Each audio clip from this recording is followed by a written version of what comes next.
How do you structure a subscription growth team? That's our topic for this episode. I'm Robert Skrob, and this is the show that helps your membership or subscription business to be unleavable.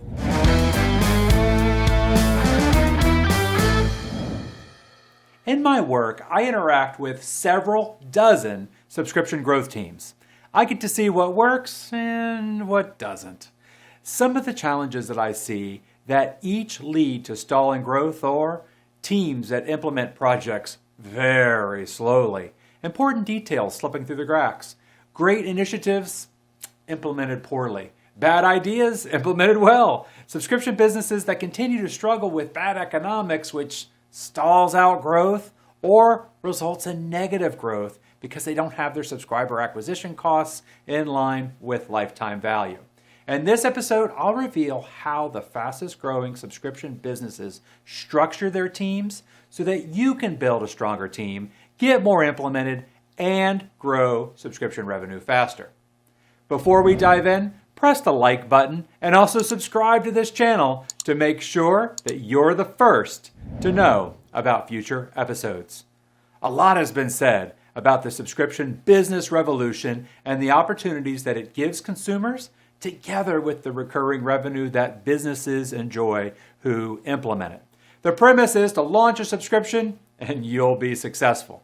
More and more, that's proving to be a false promise.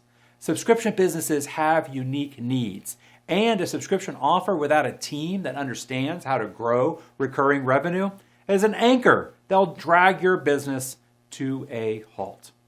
The real key to subscription growth is a subscription team. A subscription team that's structured to integrate costs between acquisition and fulfillment with the lifetime value that you generate from subscribers.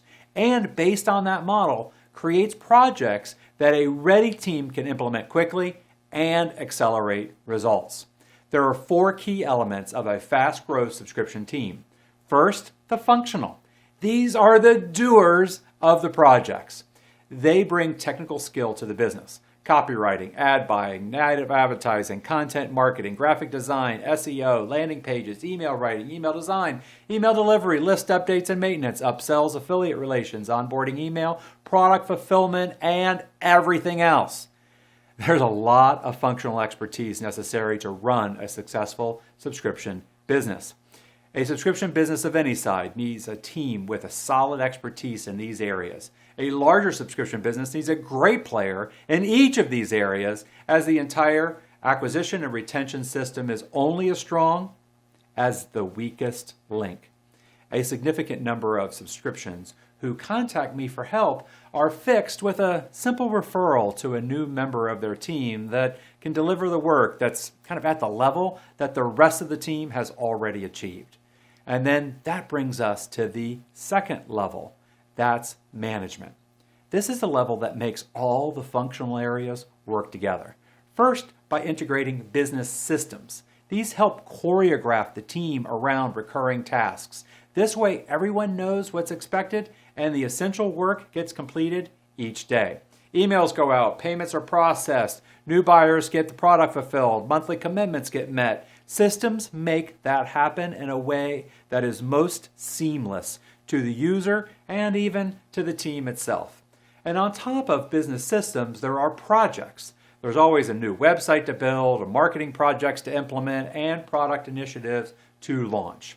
And this is where a manager using project management system, it could be a digital tool like Trello or Asana, or one of the popular systems you hear about like Kanban boards or Scrum. In hundreds of subscription businesses I've worked with, this system is almost always different. And it's based on the personality and preferences of the manager. I've got a simple system that I've used for 10 years now, but when I work with my clients, I work with their preferred approach.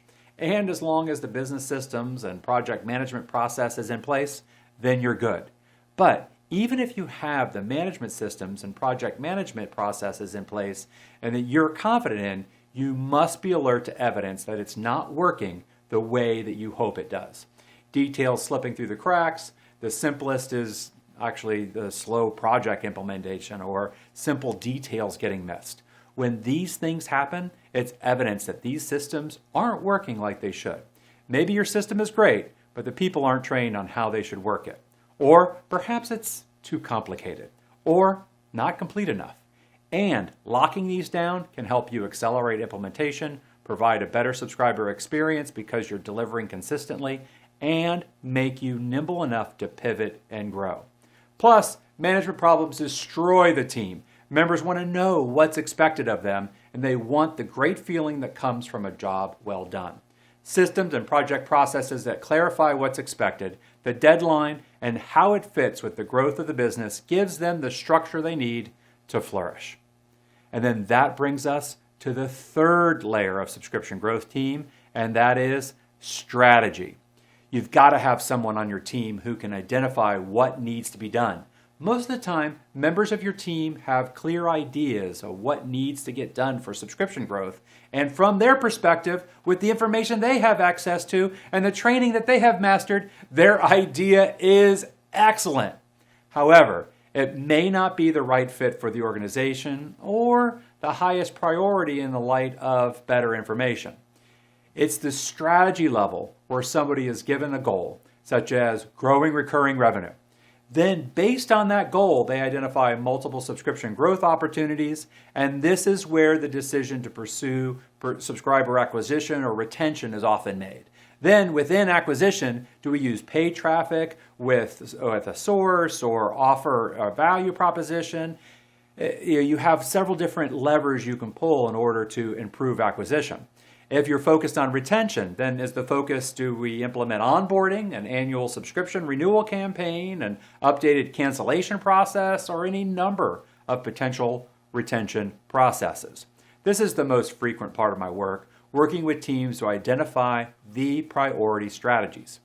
But in addition to the idea, the strategy function within a subscription business also creates the set timelines and identifies the tasks necessary to complete these projects. Then the tasks are delegated to the management level for efficient implementation. While this is one of the most important roles, few company leaders put enough thought into who they hire for this position. Typically, it's a great functional leader or manager that gets promoted to this area. That person is assigned a goal, but they've never had to turn a goal into an initiative, create timelines and projects. Thus, they usually fall back on their management experience to maintain the status quo, and subscription growth slows. Somebody who's a great copywriter maybe doesn't automatically have the management skills to lead a project team to create a new subscriber acquisition system. And somebody who's a great manager may not yet have the skills to analyze data to determine which of all the possible initiatives facing us is the single best growth opportunity deserving the team's focus for the next year. Several clients bring me in to fill this gap because they don't know what they don't know. Or they're stuck with lots of ideas, but they can't tell which one of them is the biggest opportunity. And that brings us to the fourth functional area within the subscription team. And this is what I've named the Chief Subscription Officer. The Chief Subscription Officer works with the other functional areas of the business for marketing, fulfillment, operations, and finance to make the biggest decisions in the business. The CSO is the key decider in the subscription business, determining the highest level goals for the subscription function in light of the company's overall goals. This position sets the budgets, creates the organization chart, and enforces accountability to improve performance of the individuals and to surface issues that need to be resolved. And this role includes pricing levels, fulfillment costs, how much money to spend in monthly acquisition efforts, monthly offers versus annual subscription offers, pricing levels, and fulfillment costs. You'll often see strategists, without the oversight of a chief subscription officer, create projects to implement the wrong strategies. Maybe they create great subscription offers that generate a lot of great subscribers, but the offer promises to deliver so much that it creates fulfillment debt that makes this great selling offer unprofitable for the company. The more that they sell, the higher the losses. It's the CSO who has the numbers and the perspective to direct whether retention should be the current focus or more acquisition based on the current business economics. You need a chief subscription officer to provide oversight on acquisition costs, maximize the lifetime value of your subscribers, and understand the economic levers driving subscription growth. Without a chief subscription officer, growing subscription businesses flounder. I have several monthly clients where we analyze their subscription dashboards and meet to discuss the economics of their business, enabling them to continue to grow their monthly recurring revenue. You've got to have all 4 areas of the team to maximize subscription growth. A solid collection of functional leaders, managers to orchestrate the productivity, strategists to figure out how to meet the biggest goals within the business, and a chief subscription officer who understands the business economics necessary to create those goals.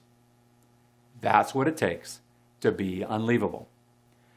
Let's summarize what we've covered today. It's harder than ever to build a subscription team that will scale recurring revenue. Most are lacking in one or more operational areas or have someone in place that's not performing up to what's required for their role. Their 4 primary roles are, number 1, functional. These are the doers, the copywriters, graphic designers, web programmers, and everyone else that actually gets projects completed. Each must have competence within their area for the business to perform as well as it should. The second area is management. These are the leaders who create systems and project processes to make sure nothing slips through the cracks, projects are completed on budget and on time, and everyone understands what they're responsible for. Even though this role is most often filled with a high-performing functional leader, often that leads to problems. Just because you're a great copywriter doesn't mean that you have the skills to manage a team building a subscriber acquisition funnel. Then you've got number 3, the director. This is the person who interprets the key company goals, such as improving retention, analyzes the available opportunities to accomplish that goal, and creates a project with timelines and tasks for the managers to implement. This is a very different skill than management. And unfortunately, many subscription businesses who promote managers into this role discover that those managers aren't the disruptors who create breakthrough growth strategies. And then there's role number 4, the chief subscription officer. This leader understands the economics of the business. They deploy budget, pricing, fulfillment, and weave those together to set strategies for the business, working together with other functional areas of the business. All 4 areas are necessary to scale a subscription business. If you have any questions, want input on your team, or would like my help with any of these areas, just email me at rs@beunleavable.com. With that in mind, I'm confident that you're going to love this resource. After more than 25 years of working with subscription membership businesses, I've discovered how any subscription business can slash subscriber churn rates by 20% or more in 2 hours or less. Here's a strategy that creates a fast breakthrough within your business and sets up many other future improvements that you'll discover as you proceed through the program. You'll start by implementing the 7 new subscriber onboarding emails, so subscribers are more excited a week after they've joined than they were when they chose to subscribe. I've outlined the 7 emails for you, giving what to include within each email, and you can instantly access the page at evergreenretentionmachine.com. That page gives you an opportunity to get the email templates so you can download them and have me walk you through the implementation to get your questions answered. You'll probably want that too, but there's no obligation. Let me ask you, what do you think is the optimal subscription team? I'd love to get your opinion and feedback about that or anything else that we've covered in this episode. Post your thoughts in the comments below, and I always love to hear from you. Also, remember to like and subscribe if you haven't done so already, and that way you'll be the first to know about future episodes. And finally, check out this video on the Chief Subscription Officer and that role and responsibilities.